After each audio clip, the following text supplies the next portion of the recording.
Digital audio health by Simatrax.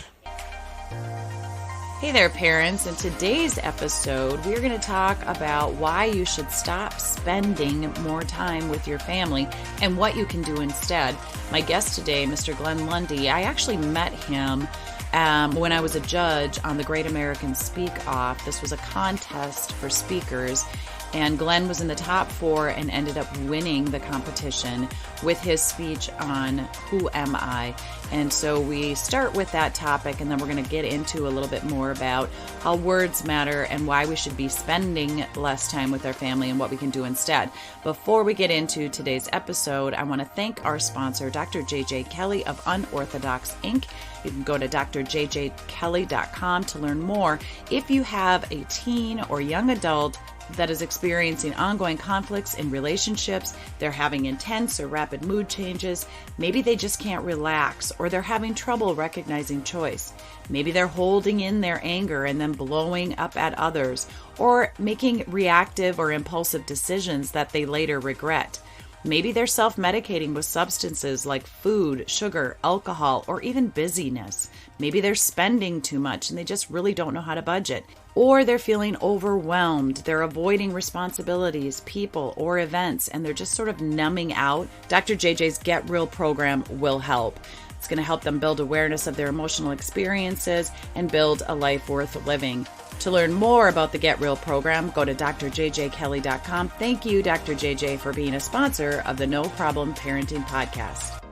Hey guys, I'm Jackie Finneman. I'm a parenting strategist and coach, and after 30 years and with more than 50,000 hours of experience working with kids and families, I promise you there is a solution for your parenting challenges. The key to this parenting gig is to guide and lead your kids with less fear and more confidence. You don't have to know everything to be the expert of your child. So let's get to the root of what is going on in your home with you and your kiddos, and then we're going to prepare for the worst and change the conversation. Kick fear, worry, and guilt to the curb. You are exactly the parent your child needs and wants, and you are more capable than you sometimes give yourself credit for. Head on over to @noproblemparents.com. Let's get into today's topic and meet our next guest. Hey, welcome back, No Problem Parents. Today I have a super fun dad on the show. My special guest is Mr. Glenn Lundy. He is a highly accomplished individual with a diverse range of skills and experiences. He is a devoted husband and a proud father of 8 children. He's dedicated the past 25 years of his life to the automotive industry and has built a reputation as a respected professional in the field. As an author, Glenn has written several books, sharing his knowledge and expertise in helping people unlock their full potential. He's a sought-after motivational speaker, using his experiences to inspire and encourage others to achieve their goals. In addition to his successful career, Glenn is also the founder of the 800% Elite Automotive Club, a membership-based organization for people in the automotive space. And he hosts a daily morning show called #Rise and Grind, where he shares his insights and knowledge to help people all around the world unlock their full potential. I saw you as a virtual judge on the Grant Cardone 10X stage and voted for you. Loved your speech on Who Am I? Welcome to the show. Well, thank you very much. I appreciate that. Honored to be here. I appreciate your vote. And I also appreciate ChatGPT's version of my bio right there. See, that sounded good. That was like, that's my team using ChatGPT right there. I'm like, okay, I like that. I am just getting into that and just learning about that and, going back and forth with the oh, that turned out really good. That's exactly what I meant to say. And then the other part, that's not at all what I meant, so. Yeah. All about training the tool. I taught my team. So we dove into the AI stuff probably, I guess we're in August now. So about 6-7 months ago. And I told everyone on the team, I said, minimum requirement of the job, 18 minutes a day in AI tools. Just spend 18 minutes a day. Go explore, go into Google, whatever. And really what that comes from is if you do something consistently 18 minutes a day, over the period of a year, you will have logged X amount of hours. And that amount of hours will actually put you 95% more efficient than anyone else in that task, field, sport, whatever it is.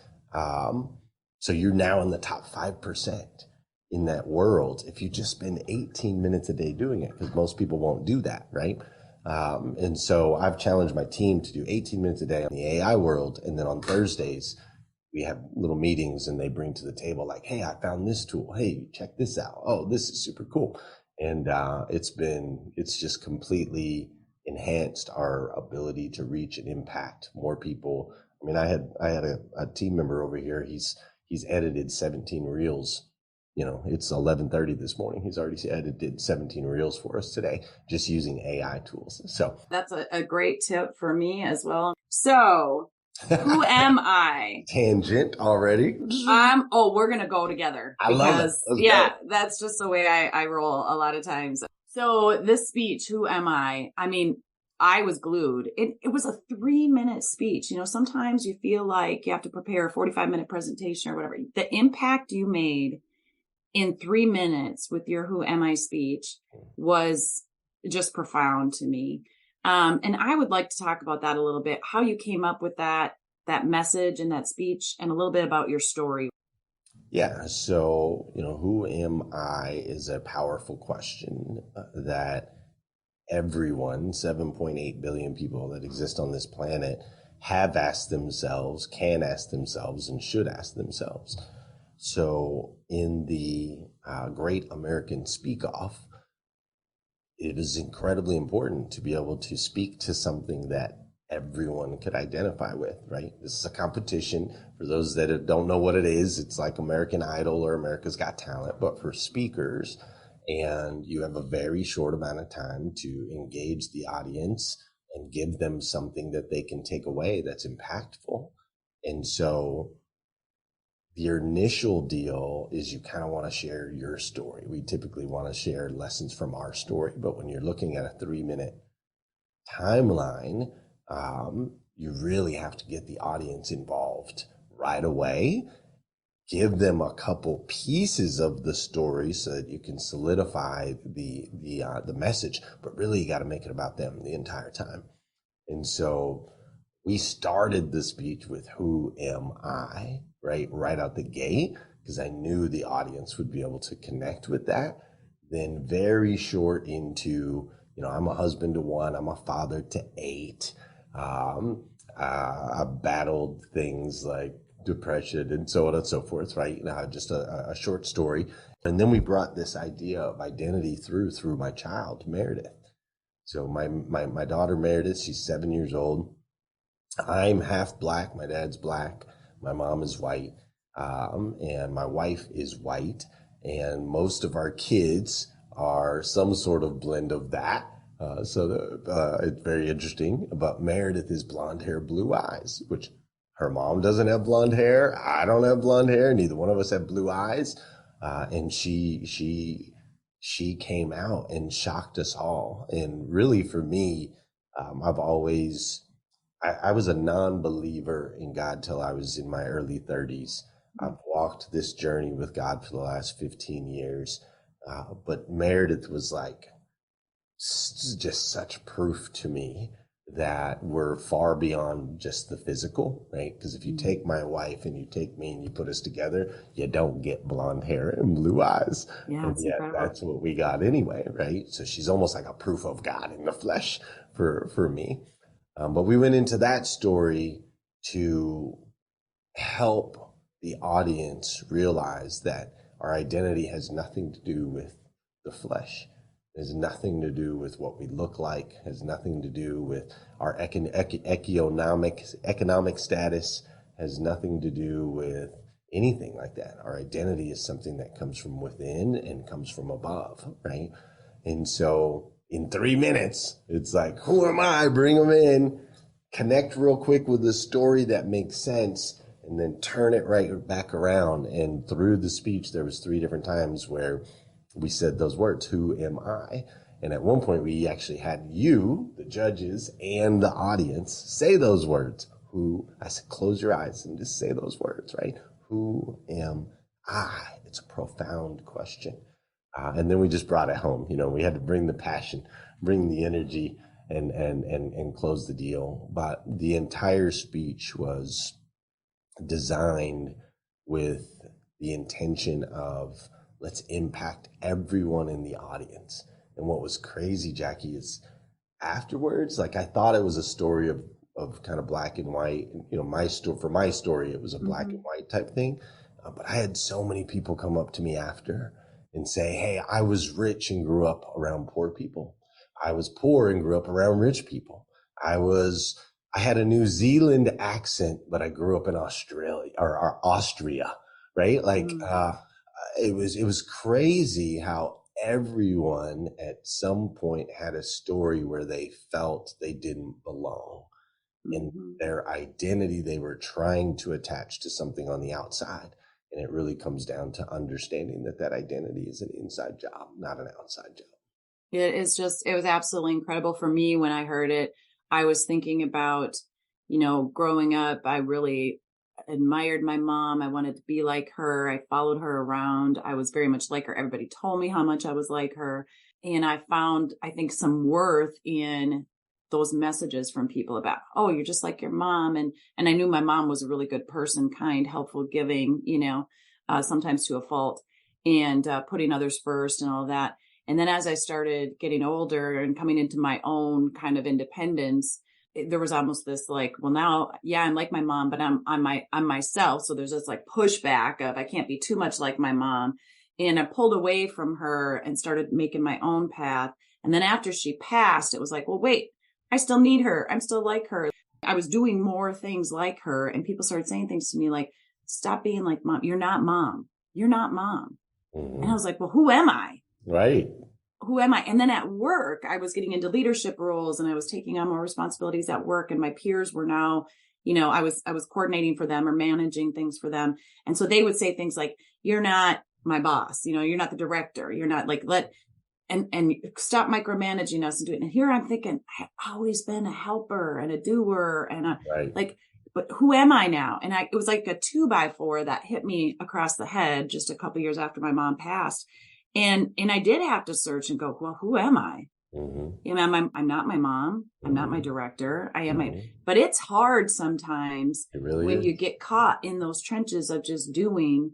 Right. And your speech, I closed my eyes that day listening and I was like, who am I? And I thought about it. I'm a daughter, a wife, a mother, a visionary, a supporter of all things parenting and leadership. And, stuff just kind of started rolling off my tongue, and that felt very empowering. And I think for anybody listening today, if you're feeling like you don't belong and you're trying to fit into this, that, or the other group and be who others think you should be, take a minute, close your eyes and say, who am I?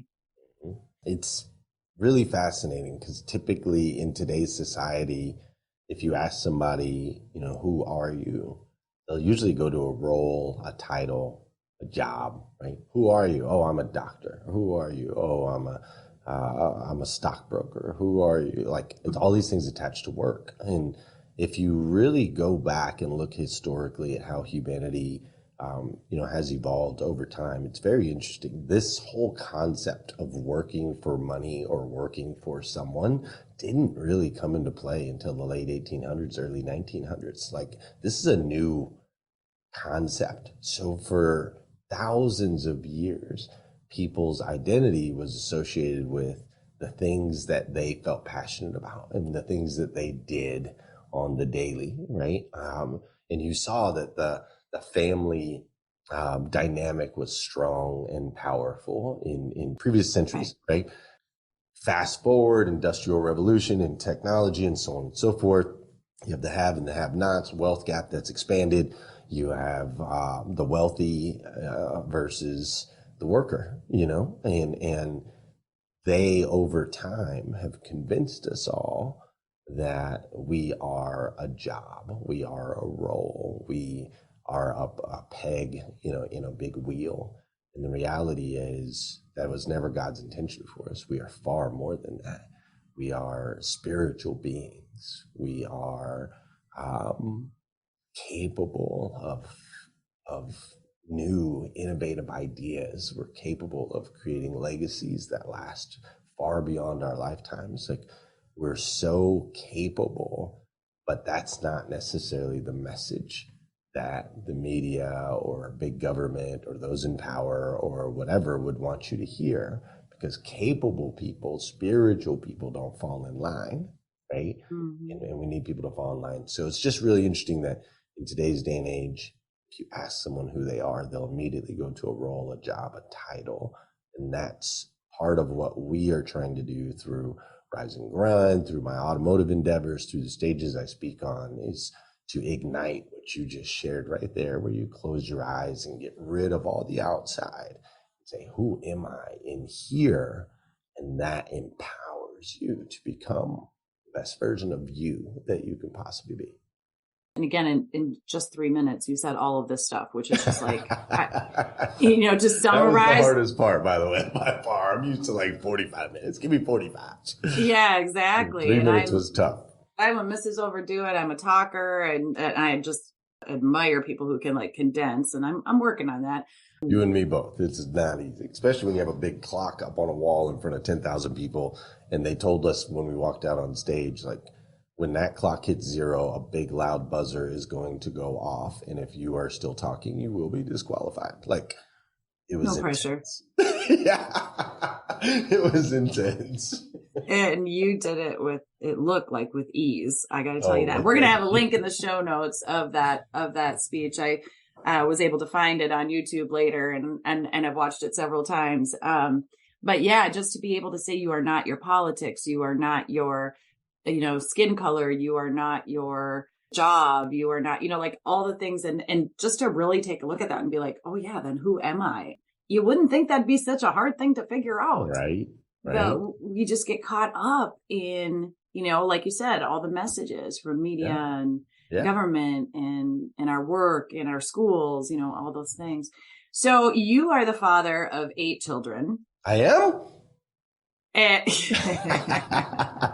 Trust me, I'm just as shocked as other people sometimes. Oh my gosh, that's amazing. Well, I before we started recording, I said I'm a little jealous. I hope to have a big family, and God gave us one, and we are very thankful for Him. But I am one of 100 first cousins.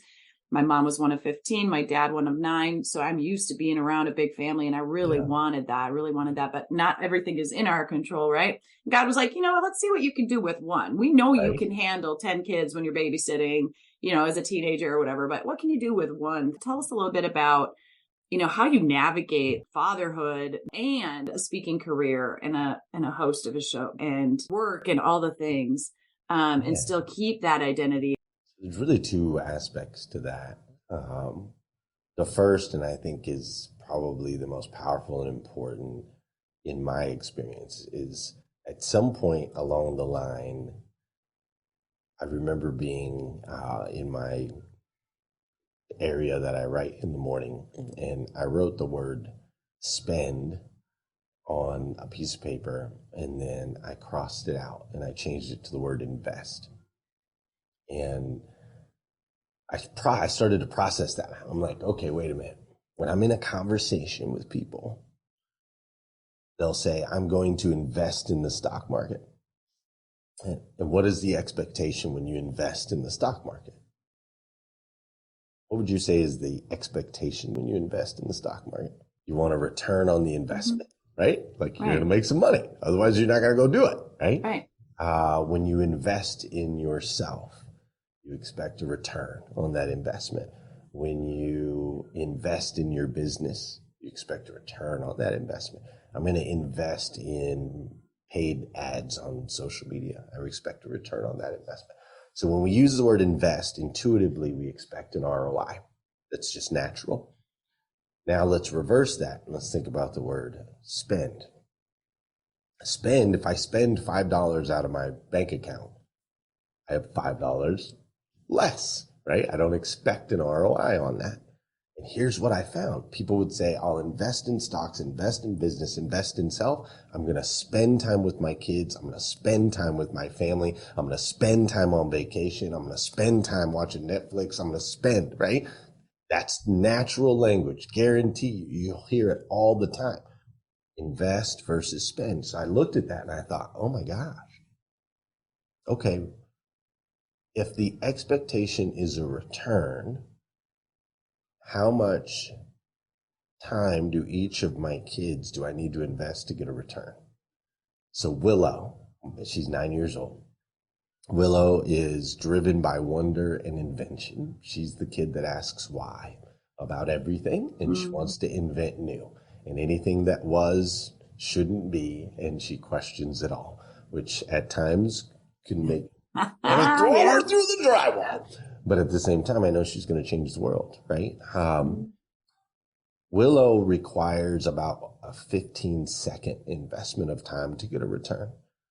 So I'm on the phone or I'm on a Zoom or I'm on whatever, and Willow now has a question. Dad, hold on. I'm on a call. Hold on. I'm on a Zoom. Hold on. Dad. Whereas if I invest 15 seconds, I say, hey, Jackie, hold on. Hey, Willow, what do you need? What is it? She asks her question. I respond. She feels seen, heard, significant. And now she doesn't want anything to do with Dad. She's good. She's like, love you, Daddy, gives you a hug, and she's out, right? So I could spend 15 minutes trying to get her to be quiet, or I can invest 15 seconds, and I can get a return. My son Joel requires a different investment. With him, he likes fishing, soccer, sports, so on and so forth, and he responds when Dad's a part of that, right? So if I'm noticing my son to be a little sullen or not his normal self, I can look and say, oh, I haven't invested enough time doing the things that he loves to do, right? We might have seen each other. We might have been in the same room, but I haven't invested into the things that he cares about: soccer, fishing, farming, not my things, but totally his things, right? So I invest time in those things and I get a return. My wife requires an investment of about an hour every night watching Big Bang Theory, Everybody Loves Raymond, Friends, or King of Queens, right? Like these are her She's four my shows, kind of woman, yeah. right? And she loves those shows with commercials, not on demand, because she likes to close her eyes during the commercials, and then it'll come back on, and then that's how she like drifts to sleep.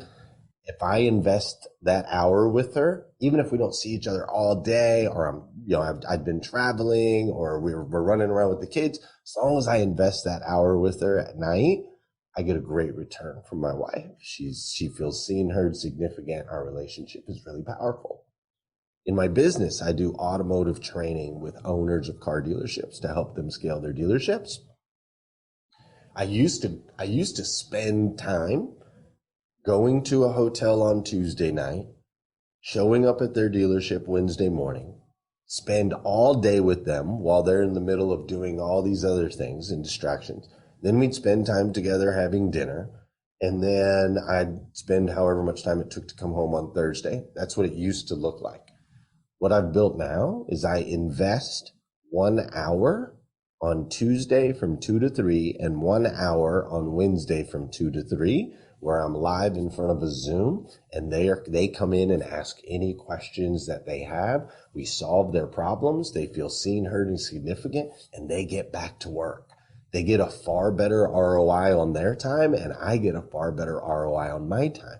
So instead of spending all this time traveling all over the world, we invest a dedicated hour with no other distractions, and we get far further than we ever did when we spent that time. So people say, hey, Glenn, you must be very busy with 8 kids and a job and a show and all these things. It's like, no, I'm really not. I invest an hour into myself every morning because I need that hour to get a good ROI, and I'm meant to be in a good space mentally, physically. I invest about an hour into my daily morning show. I get a great return from that. Makes an impact. We grow an audience. People build trust. Help support the business, right? I invest the time with each individual kid that they require in order to get an ROI. And some of them need a little more than others, and that's okay. It doesn't have to be equal time. It's an investment to get a return. That's the key. How do I get a return? And so I'm able to travel, speak on stages, run my business. I've got 10 employees, all because I think through investing, not spending. I invest time on social media. I don't spend time on social media. A lot of people spend time.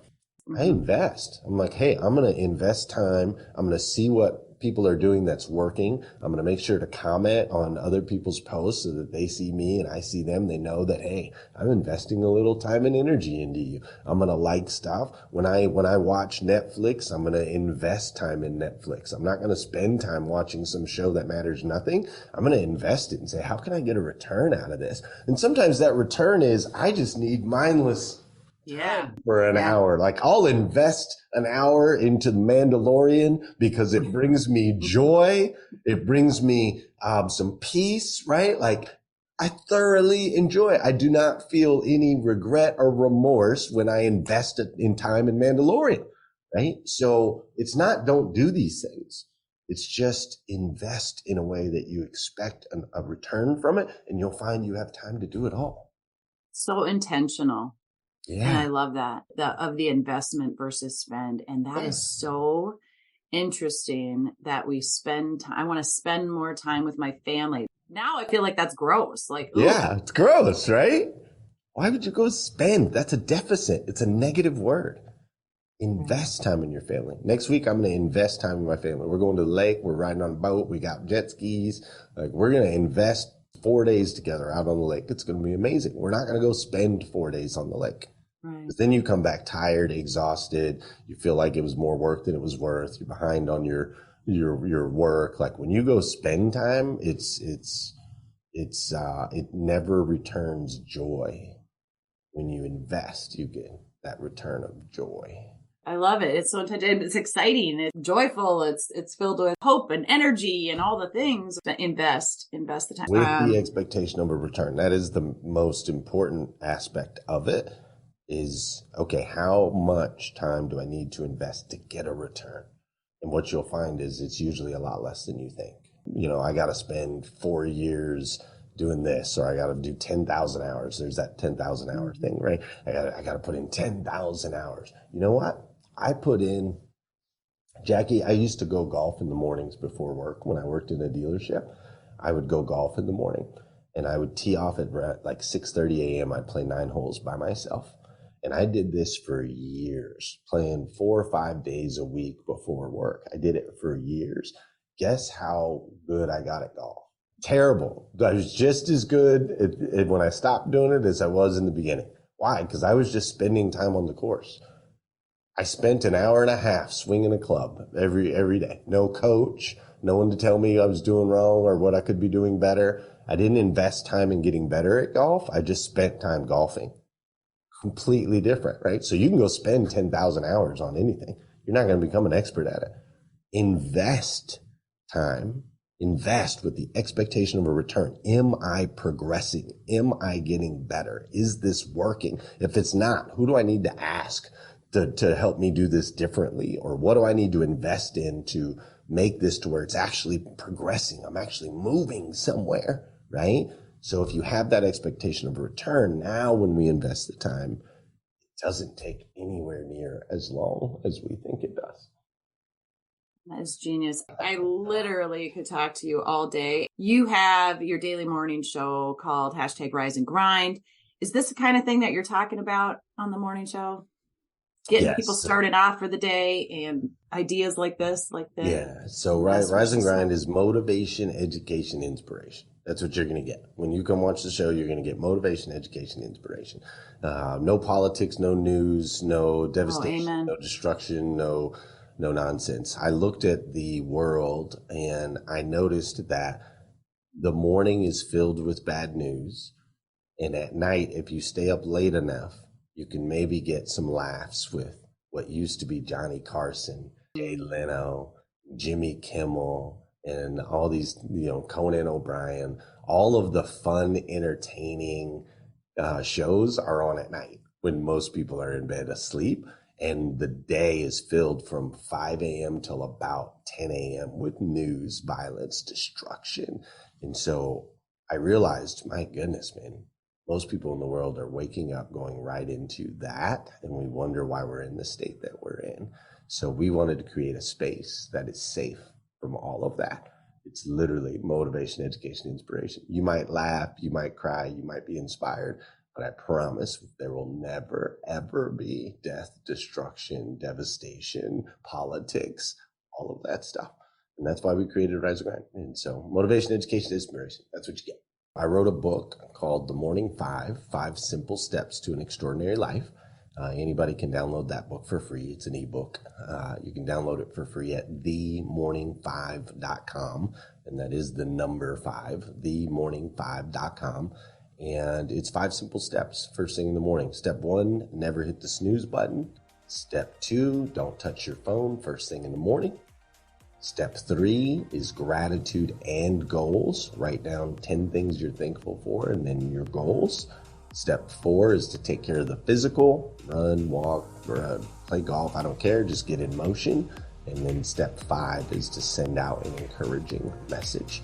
So take that positive energy that you've accumulated through your morning routine and release it out into the universe, make an impact in somebody else's life. You are truly a gift. I'm so thankful that I was able to be connected with you and to see you. I appreciate all that you're doing. I look forward to following you and staying connected. Thank you so much, Glenn, for being on the show today. Yeah, thanks for having me. Always an honor. It's a pleasure to be connected, Jackie. All right, parents, that's it for today. Make sure you head over to the website, noproblemparents.com. Sign up to get our emails. We're going to be giving away tips, tools, techniques, and resources, updates on podcast episodes, and more. Check out noproblemparents.com. For now, hugs and high fives. You got this.